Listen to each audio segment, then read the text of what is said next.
Bismillahirrahmanirrahim. Assalamualaikum warahmatullahi wabarakatuh. Apa kabar semuanya? Berjumpa lagi dengan saya, Mardiana, dalam video pembelajaran tentang keseimbangan energi bagian 1. Silahkan disimak baik-baik ya.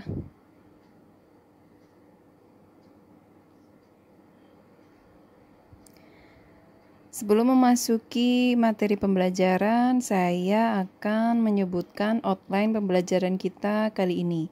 Yang pertama yaitu tentang sejarah keseimbangan energi, lalu yang kedua tentang energi itu sendiri, lalu yang ketiga tentang kandungan energi pada makanan, lalu yang terakhir yaitu nilai energi faali pada makanan.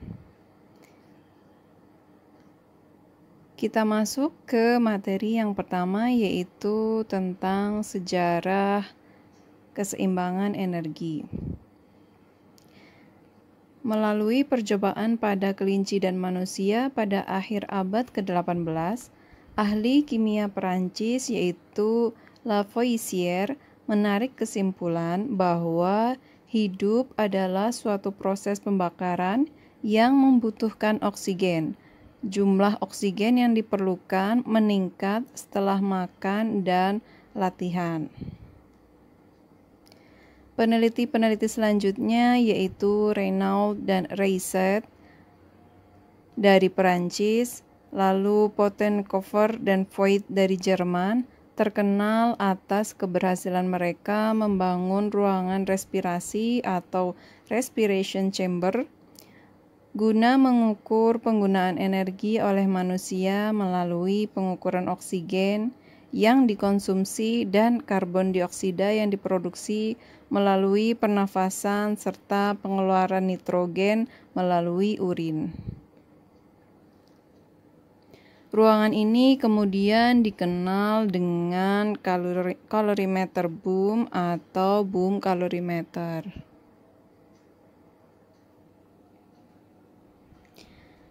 Selanjutnya, Arwater, seorang murid Voigt pada akhir abad ke-19 di Amerika Serikat, melalui penelitiannya pada manusia memantapkan pengetahuan tentang faali energi yang kemudian digunakan sebagai dasar penentuan kebutuhan energi manusia.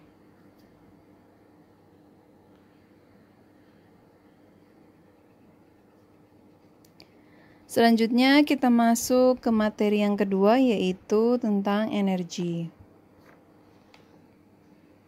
Dalam sistem biologik berbagai bentuk energi yaitu solar, kimia, mekanik, elektrik, dan panas dapat saling tukar-menukar.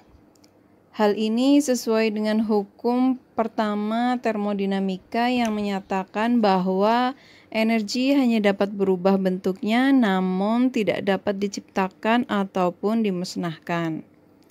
Hewan berbeda dengan tumbuh-tumbuhan dalam hal kemampuan menggunakan energi solar yang berasal dari matahari. Tumbuh-tumbuhan dapat menggunakan energi solar untuk mensintesis molekul kompleks seperti karbohidrat, protein, dan lemak. Hewan sebaliknya bergantung pada kemampuan sintesis tumbuh-tumbuhan ini untuk memperoleh energi kimia. Selanjutnya, satuan energi dinyatakan dalam unit panas atau kilokalori yang disingkat menjadi kcal. 1 kilokalori yaitu jumlah panas yang diperlukan untuk menaikkan suhu 1 kg air sebanyak 1 derajat Celcius. Sering juga digunakan istilah kalori. 1 kalori yaitu 0,001 kilokalori. Sedangkan 1 kilokalori yaitu senilai dengan 4,18 kilojoule.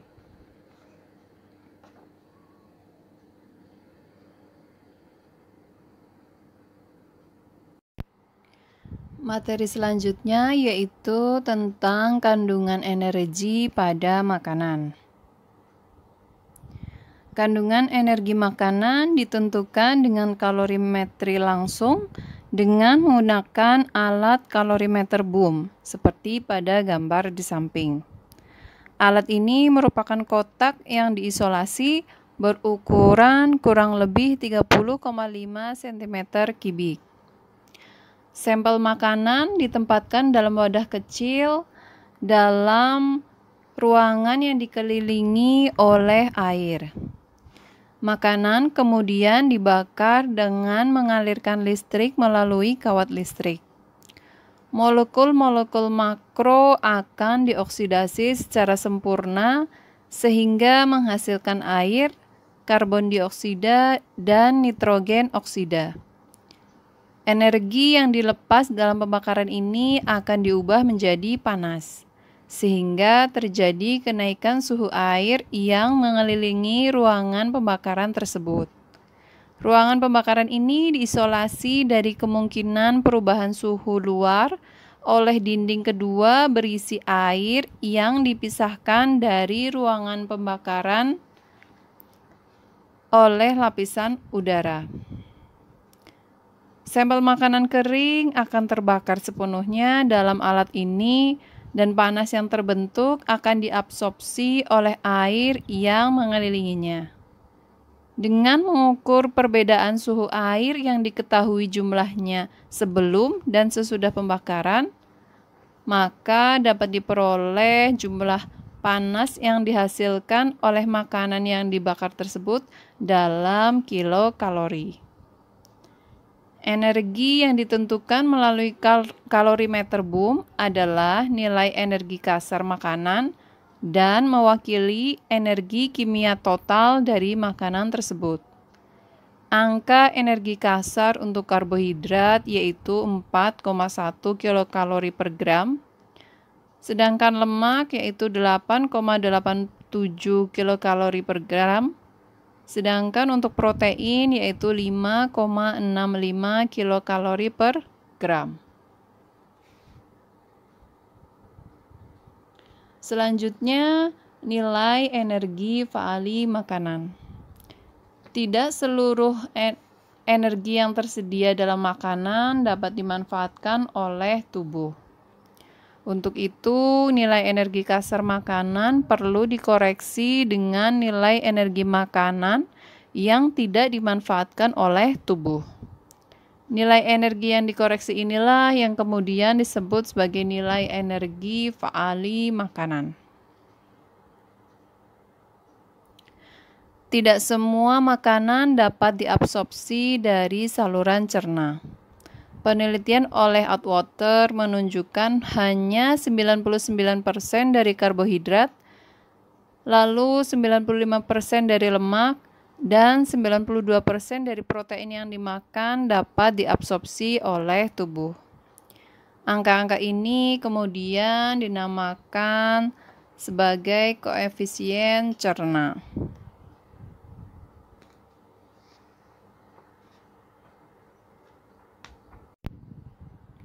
Selanjutnya, penentuan nilai energi makanan melalui perhitungan. Dengan menggunakan faktor Atwater, nilai energi makanan dapat ditetapkan melalui perhitungan menurut komposisi karbohidrat, lemak, dan protein, serta nilai energi faali makanan tersebut. Nah, berikut ini ada contoh dari penentuan nilai energi makanan. 100 gram beras giling mengandung 79,8 gram karbohidrat, 1,2 gram lemak, dan 6,2 gram protein. Nilai energinya yaitu 4 dikali 79,8 ditambah 9 dikali 1,2 ditambah 4 dikali 6,2 diperoleh 354,8 lalu dibulatkan menjadi 355.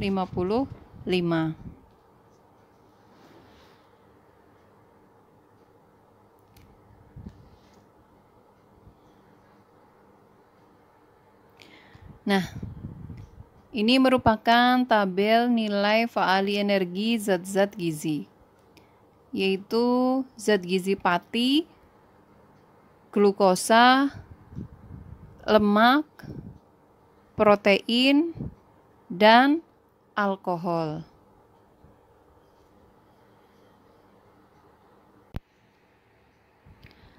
Pada tabel ini terlihat bahwa nilai energi kasar dari pati yaitu 4,19 kilokalori per gram.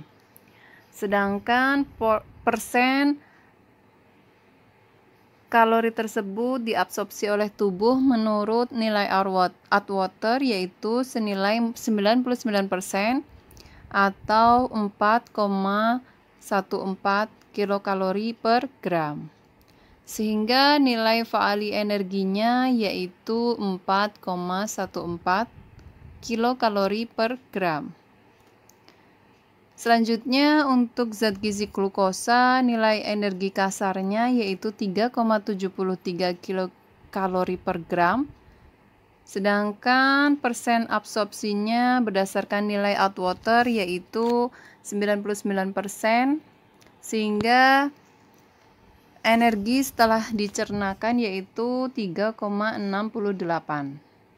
Oleh karena itu nilai faali energinya yaitu 3,68 atau dibulatkan menjadi 4. Selanjutnya zat gizi lemak. Nilai energi kasarnya senilai 9,35 kilokalori per gram. Sedangkan persen diabsorpsi oleh tubuh yaitu 95%, sehingga energi setelah dicernakan yaitu 8,88